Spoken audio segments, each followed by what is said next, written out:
अब सारे लोग तो भाई नरेश को हॉस्पिटलाइज कर दिया गया है, उनकी सेहत की सभी को चिंता है। तो पहले हम चाह रहे हैं कि हम उनको वहाँ हॉस्पिटल में संभालें। तो यहाँ का जो कलेक्शन है पहले एक बार काउंट पहले कर दिया था, दोबारा ये ओप लाइन बंद कर दिया। ओप लाइन अब कोई कलेक्शन नहीं होगा, ऑनलाइन है वो उसके लिए कलेक्शन जारी रहेगा, जो भी सबको अकाउंट नंबर बता दिए गए हैं। और इसके अलावा आज हम ये धरना है जो यहाँ हम इसका समापन करते हैं यहाँ और अपने डिस्ट्रिक्ट हेडक्वार्टर पर, ब्लॉक लेवल पर और अलग अलग तरीके से इसका प्रोटेस्ट जारी है। गुड़ा जी, मेरा सवाल आपसे ये है कि कल देर शाम को जिस तरह से नरेश मीणा जी को पुलिस जबरन लेके गई, अस्पताल लेके गई, इसको क्या कहेंगे?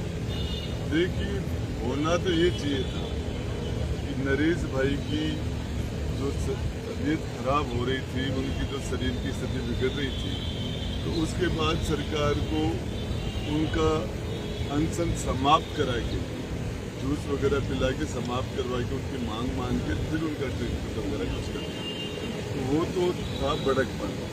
और जिस तरीके से जबरदस्ती उठा के ले जाके हॉस्पिटल में पटक दिया, अब वो अनशन वहाँ भी कर ही रखा, उन्होंने खाना पीना नहीं कर रहे और वो प्रोटेस्ट अब ये चलता ही रहेगा।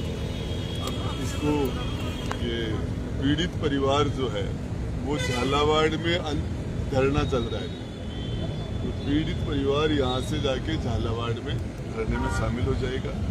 और नरेश भाई अभी हॉस्पिटल में है, तो डॉक्टर्स उनको क्या करते हैं, तो यदि वो हॉस्पिटल में आने के बाद भी उनका अनशन नहीं तोड़ने के मूड में है, अभी मैं जाके और मिलूंगा, बात करूँगा इस मामले में। लेकिन अभी तक मेरी जानकारी के हिसाब से उनका यही फैसला है। आप अनशन के लिए मना कर रहे हैं कि अब नरेश जी अब मत करिए अनशन, आपकी बात को मानते हैं, हमेशा से आप उनके साथ जुड़े हुए हैं? देखिए, ये सारी चीजें हैं, आप समझाएंगे उनको?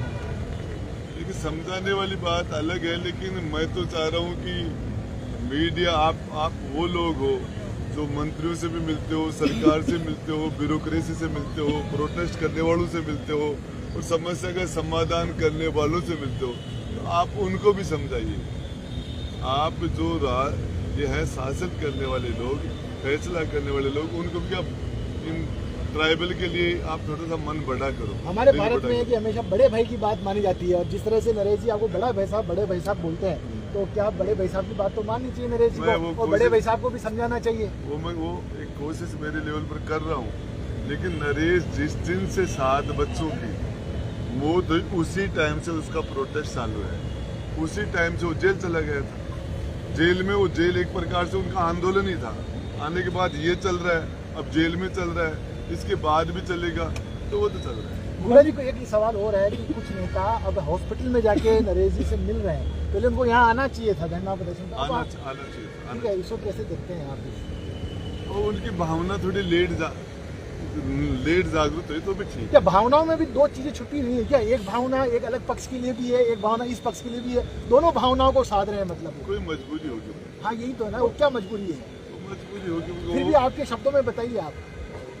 आप प्रताप जी के लिए कह रहे हो, लेकिन हाँ ना, वो भावुक आदमी कल भावुक भी हो गए थे। वो नरेश जी से मिलके मैंने देखा था, वो भावुक आदमी, और इसका जवाब प्रताप जी से लो। श्रीनिवास जी बार बार कह रहे हैं कि मैं नरेश जी के साथ हूँ और नरेश जी के धरना प्रदर्शन पर बिल्कुल साथ आऊँगा, लेकिन अभी तक आए नहीं है। आज सुबह भी यही चल रही है सोशल मीडिया पर कि आएंगे, हम लोग आएंगे। मेरे भाई हनुमान बेनीवाल जी, उनके नंबर आपके पास होंगे, आप उनसे कांटेक्ट करो, आप उनसे मिलो, आप इसके बारे में तो वही जवाब देंगे। उनकी एक पार्टी है, उसकी एक आइडियोलॉजी है, तो अपना उनका एक अलग एक स्टैंड है, उसके बारे में राजेंद्र हुड्डा उनके बारे में कैसे बोलेगा?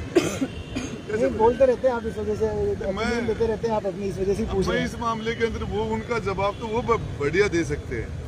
मैंने उनको बुलाया, न मेरे से उन्होंने कोई वादा किया, न मैं उनको नरेश जी और उनके बीच का। जरूरत पड़ने पर आरएलपी, शिवसेना और निर्दलीय साथ होकर क्या सरकार बनाएंगी 2028 में? 2028 में आपको बता रहा हूँ, जैन जी है ना, ये फैसला करेगा यूथ, और इसके अंदर आपको ये कांग्रेस और बीजेपी का फट जाएगा।